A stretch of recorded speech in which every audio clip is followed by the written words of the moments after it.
గెలిచినటువంటి నేటి నుంచి 18 లోక్సభ సమావేశాలు ఉదయం 11 గంటలకు మోదీ ప్రమాణం. తొలి రోజు ఏపీ, రెండో రోజు తెలంగాణ ఎంపీల ప్రమాణ స్వీకారము. 26న స్పీకర్ ఎన్నిక. ఇవాళ సగం మంది, రేపు సగం మంది గెలిచినటువంటి ఎంపీలంతా ప్రమాణ స్వీకారం చేస్తారు. ఇవాళ ప్రొటెం స్పీకరు 2 రోజుల పాటు ప్రొటెం స్పీకరే వాళ్ళందరి చేత ఒరిస్సాకు చెందినటువంటి భర్తృహరి మెహతాబ్ అనేటువంటి ఎంపీ ప్రొటెం స్పీకర్గా వ్యవహరిస్తున్నారు. 7 సార్లు ఎంపీ ఆయన గతంలో బీజేడీలో ఉన్నారు, తర్వాత బీజేపీలో చేరి ఎంపీ అయ్యాడు. ఇవాళ ఏపీ ఎంపీలకు సంబంధించినటువంటి ప్రమాణ స్వీకారం ఇవాళనే జరుగుతుంది. తెలంగాణ ఎంపీల ప్రమాణ స్వీకారం రేపు జరుగుతుంది. ఆ తర్వాత జూలై 3 వరకు ఈ సమావేశాలు కొనసాగుతాయి. హాట్గా ఉండబోతుంది ఇవాళ ప్రమాణ స్వీకారం, రేపు ప్రమాణ స్వీకారము. స్పీకర్ ఎన్నిక అయిన తర్వాత నీట్ రాజకీయాలు కానీ, బొగ్గు రాజకీయాలు కానీ ఇవన్నీ కూడా వచ్చేస్తాయి. సగం మందే హాజరు. నీట్కి సంబంధించి ఎక్కడైంది ఈ పేపర్ లీకేజీకి సంబంధించినటువంటి దాంట్లో వివిధ రాష్ట్రాల్లో కూడా పేపర్ లీకేజీలు జరిగినాయి. మూల్యం చెల్లించుకున్నటువంటి ప్రభుత్వాలు ఉన్నాయి.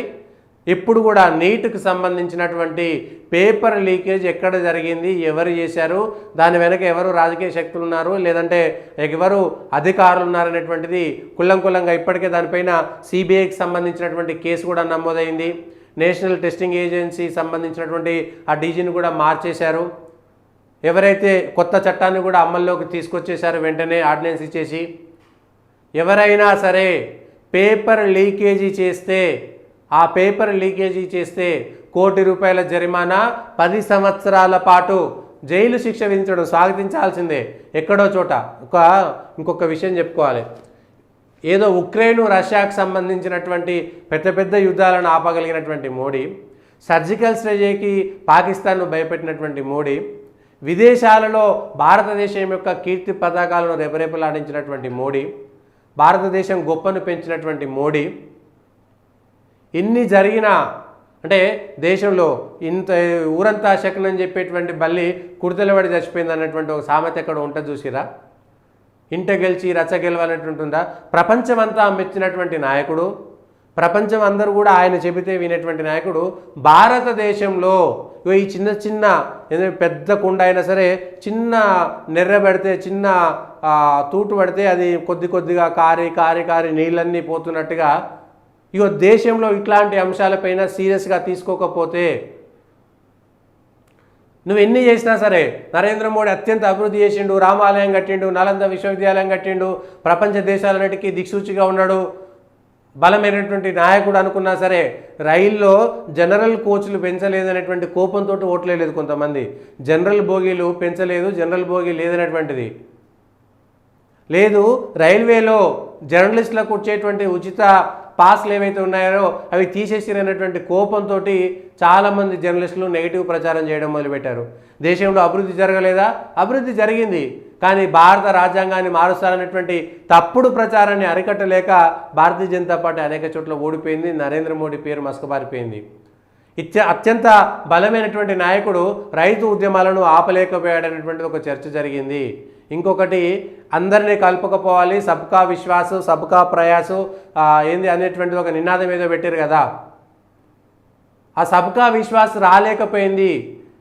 భారతీయ జనతా పార్టీ హిందువులకు సంబంధించినటువంటి మొత్తం సంపదను తీసుకుపోయి ముస్లింలకు గుండు గుర్తుగా ఇచ్చినా సరే, ముస్లింలు లేదంటే మతం మారిన కొంతమంది క్రిస్టియన్లు భారతీయ జనతా పార్టీకి ఓటు వేయరు అవసరమైతే అనేటువంటిది స్పష్టంగా అర్థమైంది.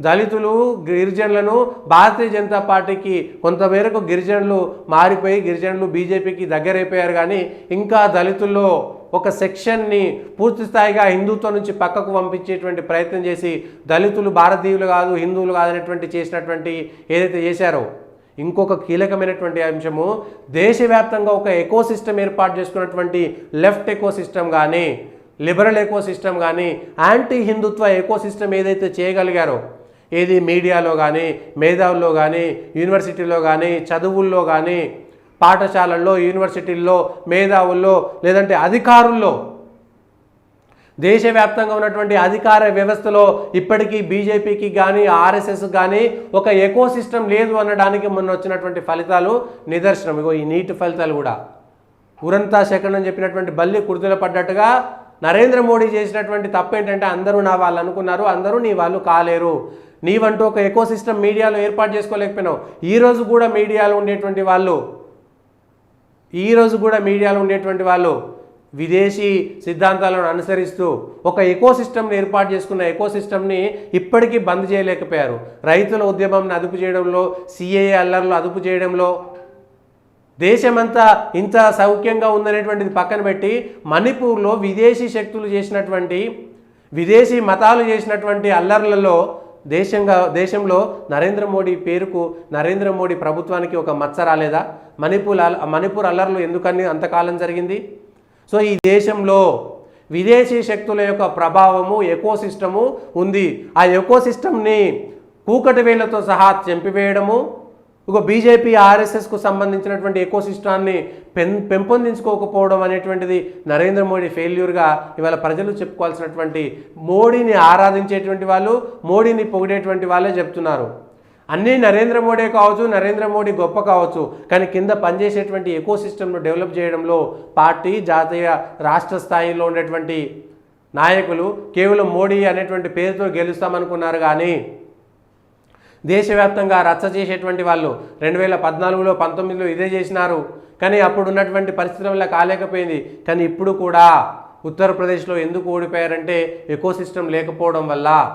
ఎకో సిస్టమ్ ఏదైతే డెవలప్ అయిందో అది కాంగ్రెస్ కానీ లేదంటే మిగిలినటువంటి వాళ్ళు కానీ లెఫ్ట్ లిబరల్ ఎకో సిస్టమ్ ఏదైతే గత 50-60 సంవత్సరాలుగా ఉద్యోగులలో, ఉద్యోగ వ్యవస్థలో, లేదంటే విద్యా వ్యవస్థలో, మీడియా వ్యవస్థలో ఏదైతే చొచ్చుకుపోయిందో, నాటుకుపోయిందో దాన్ని గుర్తించలేకపోవడం, దానికి ప్యారలల్గా మీ ఎకో సిస్టమ్ని ఏదైతే పెంచుకోలేకపోయారో ఈ రోజుకి కూడా అక్కడో ఇక్కడో భయానికో లేదంటే తప్పనిసరి పరిస్థితుల్లో వాళ్ళ రేటింగ్స్ కోసమో, వ్యూస్ కోసమో నరేంద్ర మోడీని అప్పుడప్పుడు పొగిడేటువంటి వాళ్ళు ఉంటారు. కానీ ఎవరు ఏమిటి అనేటువంటి విషయాన్ని తేల్చుకోవడంలో బీజేపీ, ఆర్ఎస్ఎస్ శ్రేణులు పూర్తిగా విఫలమయ్యాయి అనేటువంటిది మొదటి ఎన్నికల ఫలితాల ద్వారా ధృవీకరించుకోవచ్చు అనేటువంటిది అర్థమవుతుంది. ఇప్పుడు నీట్ అనేటువంటి వ్యవస్థ రేపు పొద్దుగాల భారతీయ జనతా పార్టీకి, నరేంద్ర మోడీ సర్కార్కు ఎంత పెద్ద రంధ్రం చేస్తుంది. పెద్ద పడవ చిన్న హోల్ పడితే మునిగిపోతుంది అనేటువంటి సామర్థ్యం ఎట్లుందో ఆ చిన్న హోల్ని గమనించడంలో బీజేపీ శ్రేణులు ఎకో సిస్టమ్ అనేటువంటిది ఫెయిల్ అయింది. ఆ ఎకో సిస్టమ్ని డెవలప్ చేసుకోకపోతే భవిష్యత్తులో అత్యంత ప్రమాదకరం. ఇంకా తెలంగాణ లాంటి రాష్ట్రంలోనో, ఆంధ్ర లాంటి రాష్ట్రంలోనో, తమిళనాడు రాష్ట్రంలోనో పెంపొందించుకోకపోతే ఇంకా కష్టం. మేము అధికారంలోకి వస్తామనేటువంటి పార్టీ ఆ సిస్టమ్ను డెవలప్ చేసుకోకపోతే, పాత సిస్టమ్ను పూర్తి స్థాయిగా ఎక్స్పోజ్ చేయకపోతే ఈ నష్టాన్ని భర్తీ చేయనటువంటి నష్టాన్ని, భారీ మూల్యాన్ని బీజేపీ చెల్లించుకోవాల్సి వస్తుంది అనేటువంటిది స్పష్టంగా మనం తెలుసుకోవచ్చు. ఇవి ఈ రోజు ఉన్నటువంటి వార్తలు అనుకున్నటువంటి వాస్తవాలు, విశ్లేషణ. దయచేసి పొలిటికల్ లైఫ్ను లైక్ చేయండి, సబ్స్క్రైబ్ చేయండి, షేర్ చేయండి, కామెంట్ చేయండి.